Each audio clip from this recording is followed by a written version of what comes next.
when you productize, you're delivering an outcome rather than a service and seeing the benefits. And I do think that even service-based businesses can productize what they're doing. I mean, it's been years of iteration and trying to figure out different tools and systems. And so we kind of took all those and built one tool. The key to growth is getting in front of new eyeballs. My biggest advice would be don't take too long to try and start running ads, even if it's $3, $5 a day. Just start so that you can take away that intimidation factor. Yes, you got to pay a little bit, but you get in front of new eyeballs where organically, typically you keep getting in front of the people who are already familiar with you, and it's tough to drive new revenue when you're always in front of the same audience and eyeballs. Dustin Trout is the owner of Every Impression Counts, a digital marketing agency. Dustin has been working in digital marketing for over 10 years now and has just recently launched his first software product, Click and Mortar, a platform built to boost your offerings and bring more customers into your shop. Now guys, if you're a small business looking to boost your online revenue, increase your ROI, or just looking for a bit of encouragement, I highly recommend watching this episode all the way through and taking a few notes along the way. If you haven't already, please like this video and subscribe for more conversations like these. Without further ado, this is my conversation with Dustin Trout. So to start, I know that your original background started in digital marketing agencies, and you just kind of had ramped that up into having your own and now having your own SaaS product. Yep. So how did that work out for you? Yeah, so 13 years ago, started with Google, stumbled into it, cold calling, trying to sell Google Ads or AdWords to small businesses. Progressed, worked at bigger agencies here in Phoenix, and was able to work, multinational companies, able to manage a couple $1 million a month in an advertising budget. And really the goal was, how do we maximize the ROI of the budget? So learned as much as I could, and then eventually thought I could do it a little bit better. And about 6 years ago, started EIC agency. And so started with a similar model, very custom agency work, doing a lot of paid ads. And then it grew into SEO and websites and social and creative and video and all the other things. And about a year ago, realized that that's not sustainable or scalable. And so kind of took our focus and my passion, which was paid ads, and how can we do this for local businesses? And that's where Click and Mortar came from. And now we have a platform that basically runs ads and generates leads and nurtures them for local businesses. And then we can track sales. So an easy button for small businesses to get their name out there, attract people who are interested in their product or service, and know when someone buys. Right. So you touched on that a little bit about wanting to go from the agency life into more of a product-based system. And like before, when you were working at all these agencies, I remember you said something about them not really having the customer in mind, or them not thinking more of their bottom line. So is that kind of what got you thinking about running your own business?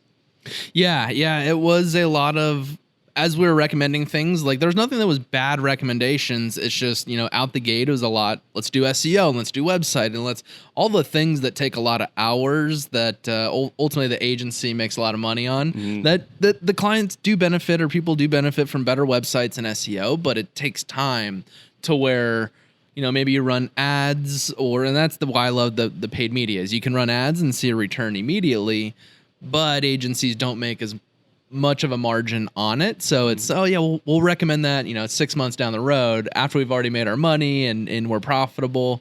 And I just thought there was a different way to do it. And so, rather than pitch all the things that made us money out the gate, it's what's going to drive results for the client quicker. Ultimately, that would lead to longer term relationships rather than get a client, work with them for a year, they leave, and then there's that constant chasing new clients, which typically happens in the agency world. And it's just stressful. It's not fun. And I just thought that taking money off the table in the short term and creating longer term relationships would just, be better long term. And so that's why I started my own agency. Yeah. No, it comes from a very, I'm sure a lot of people can relate to, starting, especially in marketing, like starting on one end of the spectrum, maybe to being a freelancer, or starting at an agency and then going to freelancer, vice versa. But then now you're going into a space that I feel like a lot of other marketers and a lot of other business owners want to get into, which is productizing a business or coming up with a software that kind of alleviates all the stress of working with a company constantly, like kind of providing something for them. So how has that been now that you've started up Click and Mortar and you're kind of taking off with this SaaS product? It's been amazing because we can actually systematize and create systems and process around what we're doing. Before, it's a lot of custom stuff. So someone might want SEO or this type of website or a certain video, and I think changing that mindset around, you think you need this video, but at the end of the day, you just want sales. You want profitable sales, and so when you productize, you're delivering an outcome rather than a service. And so I saw that it's just so much easier to kind of scale it and build teams under it. And it's much easier to manage. And you could deliver on your promises a lot more because it's all you're doing rather than a lot of custom work. So seeing the benefits, and I do think that even service-based businesses can productize what they're doing. For example, there's a video guy that we work with, and he's done a lot of custom stuff and big retainers, done stuff with the Dodgers, but social content, and that's basically what a lot of businesses need so that they can fuel their social channels. But he has one price, a set of deliverables, he has a process, and so it's kind of that SaaS model where it's subscription. Here's what you pay, here's what you get, and then he can build things around it. And so I think just productization is the way to go because there's clear definitions around what someone's going to get, what you pay for. It's pretty vague when I'm signing up $2,500 for marketing services. Like, cool, what are you going to get? You might get some ads. You don't know what you're going to get, as opposed to productization. You know what the deliverable is, and everyone can understand. Yeah, you got that, and I got paid that. We're all on the same page, right? And so, what was the process like making and building this product? It's been years of iteration and trying to figure out different tools and systems. And so we kind of took all those and built one tool, one that ads can tie into so we can bring leads into that. And then a way that we can nurture them through email and text and be able to track everything. So it was finding all the different tools that did the things that were needed and how do we build one platform to bring that all under one roof. And so over the years figured out how to do that. And once we did it, and I actually kind of accidentally did it for State 48, one of our first clients. But then it was like, oh, we're actually onto something. And so ever since then, it's just been, what is our product roadmap? What do people want? How are we having conversations around this product? And then building it out in a way that we think the market wants it to be built. So. Mm-hmm. So what is Click and Mortar, and what are the, you briefly said what it does and like how people can use it, but how does it work? So it's offer based, and so most businesses have an offer, and so it could be 20% off your first order. And I would even say, hey, we have a happy hour at 8 p.m. Like that is an offer. It doesn't need to be discounts, but we take an offer and we'll get that offer to people in the surrounding area on different ad channels like Google, Facebook, YouTube, TV. So we'll run ads and then get people to opt into this offer. So we'll get their name, email, and phone number. Once we get that, our system will then email and text them and basically build the relationship and the brand, and it sends a QR code so we know if someone has actually come in and redeemed. And so that's the big piece, is we know if these leads actually came in and purchased. And so our system will not only, hey, we saw that you haven't come in. Did you know a little bit, about our brand, or check out what someone else has to say? But we try and ask a question to provoke conversation, and our system uses AI to have back and forth conversation, which ultimately leads to more people coming in or redeeming. And so runs ads to generate leads, uses AI and automation to nurture those leads, and then it uses the QR code to know if someone actually came in and transacted with you, is basically what it does. Mm-hmm. So this is all geo fencing, right? Geo-targeting? Yep. The ads that we run are very geo fence. We can get down to like targeting a 10-foot radius around an address. And we could tell how often people come by. So the whole goal is, how do we reach those people that are right there in your backyard that probably don't know who you are? So we use geofencing. We'll get down to a half a mile radius, a quarter mile radius around if you're an ice cream shop, it will get down to only the surrounding neighborhoods that are right around the corner from your ice cream shop and promote, hey, a buy one, get one free Sunday or something like that, or 20% off your Sunday. So we ensure that we're only hitting those people that are, would do business with you or right around the corner. And those are using geofenced ads. And that's how we reach the right people and promote the offer and get people to opt in. Mm-hmm. Awesome. So with Click and Mortar, is there any other like kind of facets to it, or like who is the target? Who should be using Click and Mortar? Really, if you do business with local people, Click and Mortar is for you. So we're seeing really good results for pretty much anyone that has high ticket values. So like auto dealers, luxury, home goods stores. We have med spas, a couple med spas that are doing really good, and then people that have recurring business models like gyms, tanning salons, things like that. And so ultimately, we haven't seen an industry that hasn't done well from it.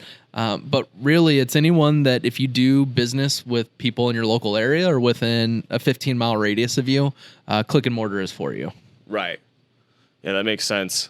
That's really good. And that's why I've kind of like, as we were bringing up before, Click and Mortar was for brick and mortar businesses, but now that we're seeing, realtors, auto glass companies, things that don't have a brick and mortar, but they do business with local people, that's where we're seeing traction as well. So we're kind of thinking of the name and whatnot, but who it's for is those who do business with those local people within a 10 to 15 mile radius of them. Right. So you're pivoting out of just being this local business platform, being more of like a more general, like.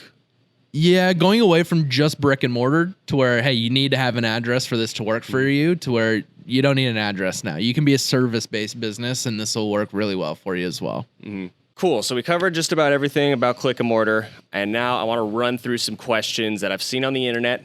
You being the digital marketing expert you are, I want to get some answers. People want to get some answers, so we're going to run through a few of them.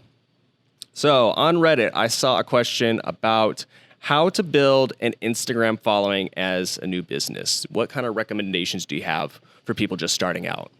Absolutely. Well, engage. It's a social platform, and what a lot of people will do is just post, and expect people to engage. But if everyone's posting and no one's engaging, social interactivity isn't happening. So the first big tip would be, as you post, go off 10 minutes, 15 minutes before you post, and go engage in other people's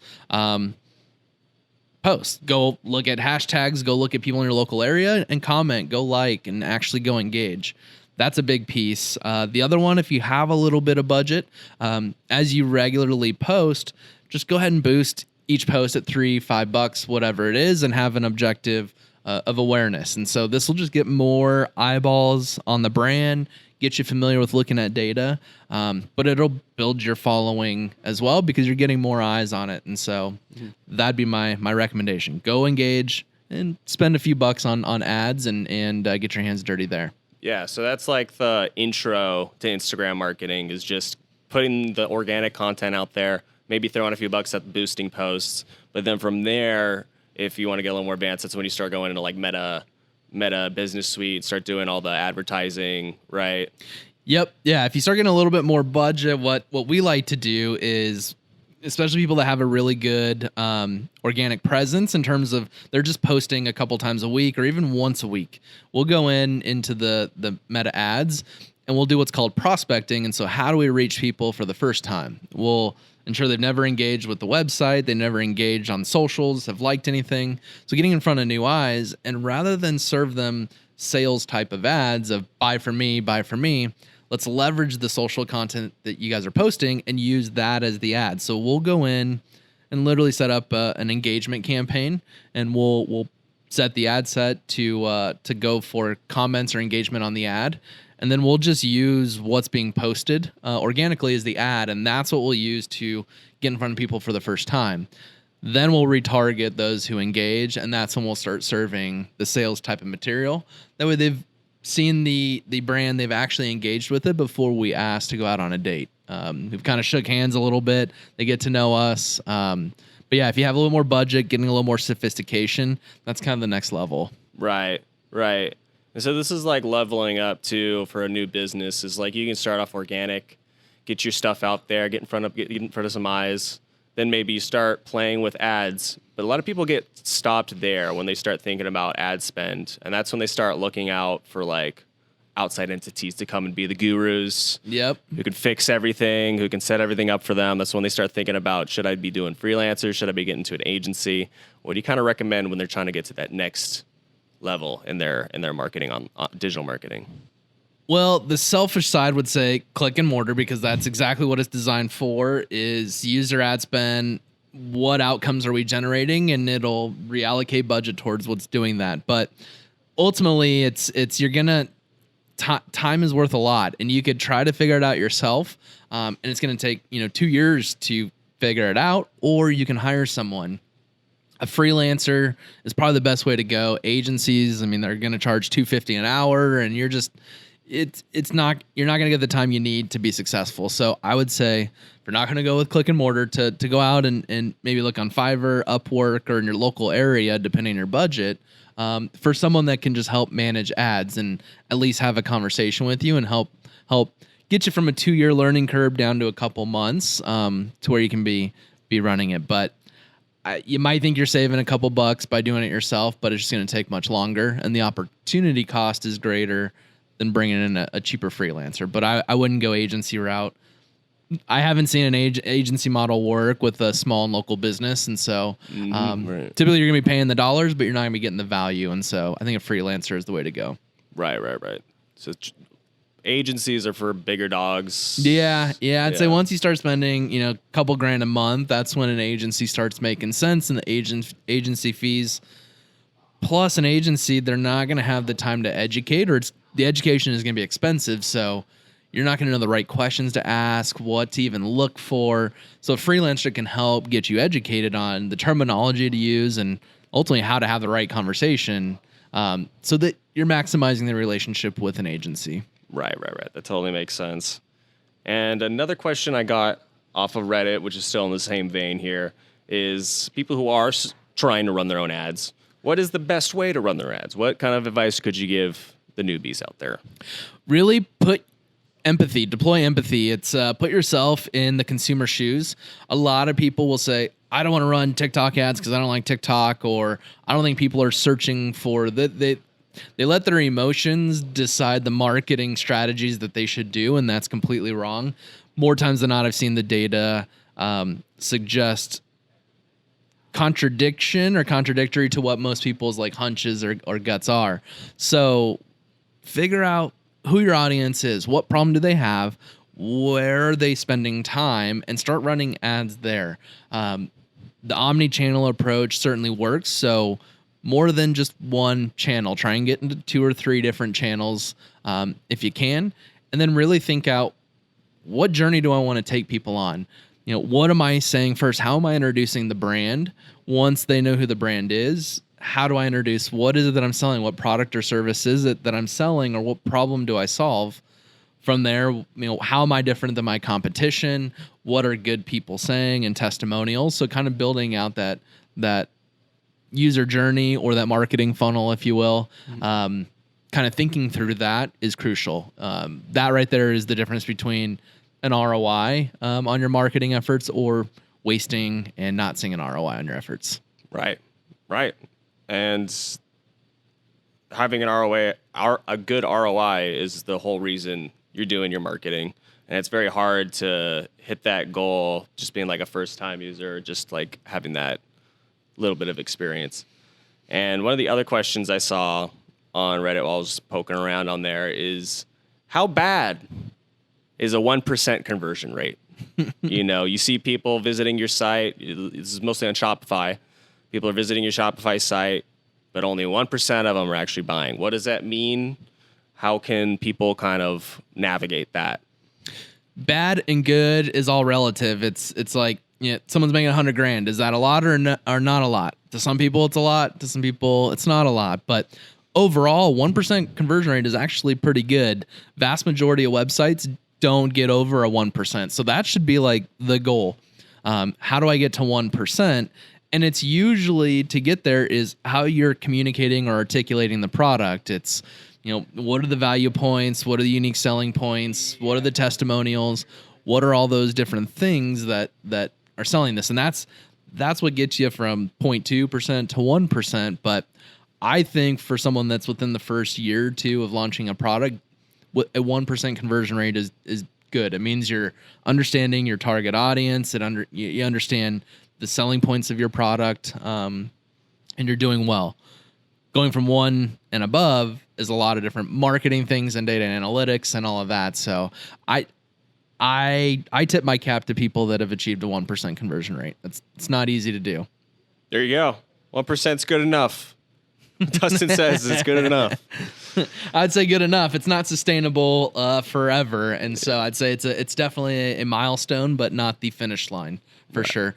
Getting to a 4 to 6% is where you want to go. If you can get there, typically you have a really good message. You have your marketing figured out, but that 4 to 6% conversion rate is what's needed to actually scale and scale profitably. Anything under that, you're probably gonna be breaking even, and the juice isn't worth the squeeze to keep growing the business. So right. And so how do people, aside from marketing, because now let's talk about your on-site and Firesite, we develop websites that are optimized for conversions. That's what we focus in on. That's what we hone in on. But is that kind of what is going to be the deciding factor? Once all the marketing's locked in, people are on our site, and we want to up those conversion rates. What's kind of like, what do you do then? Yep. So great question. And typically most people will have their products and all traffic goes there and it speaks to everyone. Once you have a good conversion rate, you have that dialed in, you have, how we're selling it. Next is really the personalization and how do you get personalized? And a good example will be, we have a mask company, a sleep mask company, they're a luxury mask. And so we have we have one product. We're driving everyone there, but what we're finding out is some people are looking for, side sleeping masks. So like sleeping masks for side sleepers, for back sleepers, for all kinds of different, for men, for women, for kids, for long eyelashes. There's a lot of different audiences. And so where we've been able to grow the conversion rate is, rather than the one page, is now we build all these different sub pages for each of those audiences. And as we get granular with our messaging, the best sleep mask for side sleepers, and we reach those people that are the side sleepers, we drop them on the side sleeper page. We create that relevance and that almost, oh my God, this product is for me. Mm-hmm. Once you create that, that's where you start going to the 2, 3, 4, 5% conversion rates. But yeah, it's a matter of the personalization. From there, some technologies and automation like showing social proof, like, hey, Tom just bought this sleep mask as well. So interactive things, pop-ups that as people are leaving, how can you get their email and get them into email marketing? But it starts to get more into personalization and some of those on-site engagement factors that show other people are buying. Are kind of where the sweet spot is. Right. So that's like we're talking about these landing pages we're talking about? Yep, personalized landing pages. And we do a lot of the ads. And so all of these different audiences that we're getting super granular with, what are we saying to people that are 18 to 25 compared to 55 plus? Like those two different audiences, what they want out of a sleep mask is totally different. So how do we build specialized pages for each one of them? Down to the 55 plus, how do we use images of a little bit older people, 55 plus, compared to, the 18 to 25 year olds that we're targeting? Let's show younger people. Let's, the words that we use are going to be a little bit different. So landing pages are super crucial to go from that 1 to, the 4 or 5% that you want to get to. Cool. So we talked about Click and Mortar. We talked about your background working through agencies and the progression into having your own product. We talked about some advice for businesses out there looking to build their companies and build their advertising for themselves, as well as working with freelancers and working with agencies. What you have any other advice you can offer new business owners? Anything you could say to them to encourage them, or any advice you can give to them? The advice that I would have is invest a little bit into ads. Don't overinvest into organic growth. It's easy to say I only grow organically, and I think it's just people are scared to learn the ads. To me, the ads dollar for dollar are the cheapest way to grow, because it costs you $15 to get in front of 1,000 people. To the time it would take to get in front of that many people is expensive. And so my biggest advice would be don't take too long to try and start running ads, even if it's $3-5 a day. Just start so that you can take away that intimidation factor. Start learning, what do impressions mean? What is click-through rate? What are the channels? And so it just gets you familiar with understanding the terminology.